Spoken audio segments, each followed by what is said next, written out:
ഇന്ന് ഒരു വർഷത്തെ ഇടവേളയ്ക്ക് ശേഷം പ്രതിവാര ഭാഗ്യക്കുറികൾ പുനരാരംഭിക്കുക.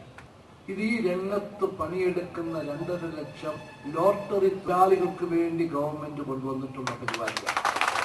അത് തൊഴിലാളികളുടെ താല്പര്യം സംരക്ഷിക്കുന്നതോടൊപ്പം തന്നെ ഒരു മനുഷ്യമുഖം കൂടി ലോട്ടറിക്ക് നൽകാൻ, ലോട്ടറി വകുപ്പിന് ഉള്ള പരിപാടിയാണ് ഈ കരുണ പദ്ധതിയിലൂടെ ഉദ്ദേശിക്കുന്നത്. കേരളത്തിലെ ജനങ്ങളെ കൊള്ളയ്ക്കുന്ന ലോട്ടറി മാഫിയെ എവിടെ ഇരുത്തണം എന്ന് ഗവൺമെന്റിന് അറിയാം. അവിടെ ഇരുത്തുക തന്നെ ചെയ്യും. കേരളത്തിൽ അതുപോലുള്ള ചൂതാട്ടങ്ങൾ ജനങ്ങളെ കൗളിപ്പിച്ചുകൊണ്ട് വഞ്ചിച്ചുകൊണ്ടുള്ള പ്രവർത്തനം നടത്താൻ ഒരിക്കലും ഗവൺമെന്റ് സമ്മതിക്കത്തില്ല. ഈ സമ്മേളനം ഔപചാരികമായി ഉദ്ഘാടനം ചെയ്തതായി പ്രഖ്യാപിക്കുന്നു. നമസ്കാരം.